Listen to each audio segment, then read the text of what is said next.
Farewell, off. Oh, help him, you sweet heavens. Ham. When we're like, if we defeat the AI, this is what we turn it into. Oh, man.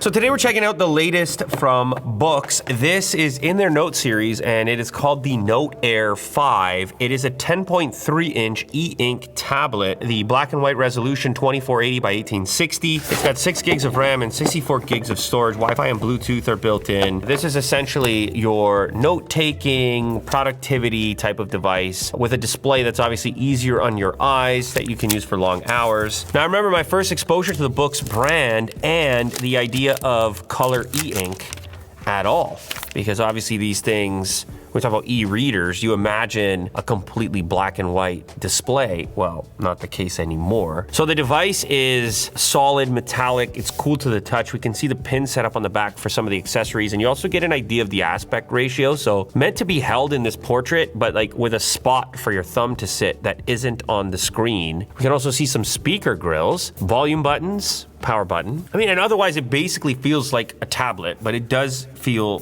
solid. So also in this package, we're gonna see our pen or stylus. And I know they sent some different tips as well, marker tips. Ooh. Now you can see this one has this little cap to protect the tip. You don't poke yourself. We don't always have a clip if you wanna clip it on a shirt. Crazy, this goes like, oh yeah, look at this. We have nub storage in the top. How do we lock it in? There we go, we lock it in. Now this guy is gonna sit where? Oh, sit there. Also in this section of the box, we have our USB cable, USB-C to A, a SIM tool. We're gonna have 5G on this one. You're gonna throw your SIM card in this guy and you're gonna have permanent connectivity, which is pretty cool. I'm also noticing the power switch most likely doubles as a fingerprint scanner for unlocking it, which is a nice touch. Okay, so first up as far as accessories go, we have this cover, magnetic versatile stand case. Oh, interesting. So this has a textured feel to it, almost like a waxed canvas type of feel. That's interesting. The clasp is completely removable. And when we insert this way, ooh, that's kind of a good look, right like that. I presume this is if we want to carry our pen, so. You know what I mean? The cover's gonna have a number of ways that you can prop your device up. Are we gonna do this? Ooh, okay. So I presume this will be our option 1, which is kind of nice, look at that. Flat, we can use it totally open. Or is this is drawing. This angle right here, that's what you're gonna want. You hear it has like almost like a textured sound. This is gonna be your minimal setup, extremely thin, extremely light. You still have a cutout for charging it while it remains in the case. But if you want the keyboard input for even more potential productivity, you could own both. They sort of match. It gets obviously a little bit bigger. Same removable magnetic clasp, and it has the exact same waxed canvas type of feel. I'm not saying that's what it's made of. I'm just saying it feels like that. And then this one is gonna have your interaction with the pins. Sits right in there like that. And we now have a laptop-like input. So we're using it like that, or we are carrying like that. I guess that's the, you can't fold it. Oh, you can fold it all the way around. Do that too. Now this is obviously gonna make text-based input a lot more efficient. A surprising amount of key travel for such a shallow overall form factor. Okay, so here we are in the interface, and look at that little touch of color you're getting, even though it's e-ink. You can see the availability of apps here, different tools. What can we see here? Voice recorder, calculator. What's Navaball? Oh, I see. Okay, cool. We can customize this. So we can leave this, and it will be a persistent little navigation option. When I click it, you can see I can get quick access to a variety of different settings. I like that. Yeah, look at this. I can put it wherever I want. Obviously, we can take notes. Obviously, we've got a library in order to store our books. This thing has a browser on it. It's called Neo Browser. It just works. Speakers. So we got the latest from Red. It's usable. You can use it.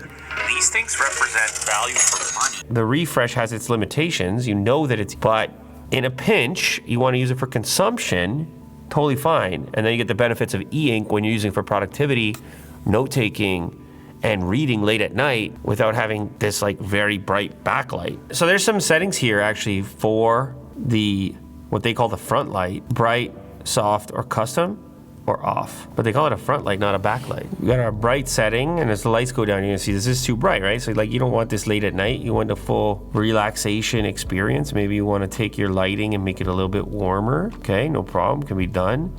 And maybe you wanna take your backlight and like bring it down, just like your phone. Like totally doable. So then if you're in direct sunlight or in front of a window, you turn it off completely. So the device has been set up now, and we've got some books downloaded. It's currently set up for a pin, but it does have a fingerprint unlock, which is obviously more convenient. So pretty typical registration, just lift and tap. Obviously a primary use for this device is to read books, read documents, and deal with text, hence the name BOOX. We have some books that are downloaded now, and here you get a sense for what the reading looks like. And it looks like there's a little tab over here. See that? Then I can just copy that section. So we've now got the ability to turn pages using the volume. So just keep your hand kind of on the side here. I like that. Now I think the key distinction here between this thing and some other productivity devices is the fact that this is like a full-on Android tablet in its capabilities. But for productivity, it can be essential to have access to the Play Store because maybe there's some productivity app that you must have on here, just like any other tablet. So you don't have to give that up just because you're choosing e-ink for the other attributes associated with it. So this is actually running Android 15, and I presume it's going to continue to get updates as well, just like any other Android device. Oh wow, check this out. So I will boost the brightness for a comic like that, just to enhance, you know? Did you ever actually collect comics? I had one collectible, which was a Batman comic, which was whichever copy it was where Bane showed up and broke the back of Batman. Floor plans. What do you got? Did you put a shelf in this room here? I can add color. Let's see. Oh, some color right now. Cool. Oh yeah, many options. Blank, grid, and some funnel, pyramid, musical score, useful. If you've used any kind of Android tablet, it's interfacing with this is gonna be a familiar thing because you're gonna pull down from here and get all your quick access. And we're gonna be able to take screenshots, initiate our assistant that we can talk to. Again, it's Android, so you're very aware that you're inside of Android, and even the same gestures like swiping up from the bottom. Look at this, we can look how much reading we're doing, our reading statistics. This is like the opposite of screen time. When you look at screen time and it's depressing and you're like, oh my God, I was swiping some crap. But over here, it's like, oh yeah, I've been reading. On this screen, you want to see the big numbers. Like, I've been reading. Yeah, I've been reading. Oh, what have you been doing? I've been reading. It is a funny distinction when you're on an e-ink display, how all of a sudden you don't feel the same guilt of like consumption. The way in which the device is speaking to you, it's almost encouraging you to read versus watch. It kind of implies like, hey, get some reading done or take some notes or brainstorm something. Instead of how our existing devices seem to speak to us through the design and the backlight and everything, which is just like the opposite. It's like, hey, watch something. Hey, why don't you watch something? Yeah. Hey, are you sure you don't want to watch something? And I'm just like, you know what? 2026 is the year of social media's legal reckoning. And now I'm in the thing. Now I'm just in the article, and it's extremely comfortable on my eyes. I'm not burning my retinas. I was the more deceived. Ham, get thee to a nunnery. Why wouldst thou be a breeder of sinners? Farewell. Off. Oh, help him, you sweet heavens. Ham, Mary, I'll give thee. This is like in the future, humans versus AI, and when we're like, if we defeat the AI, this is what we turn it into. Like, oh man. Here's It's so drunk. Escape calumny. Get thee to a nunnery. Farewell.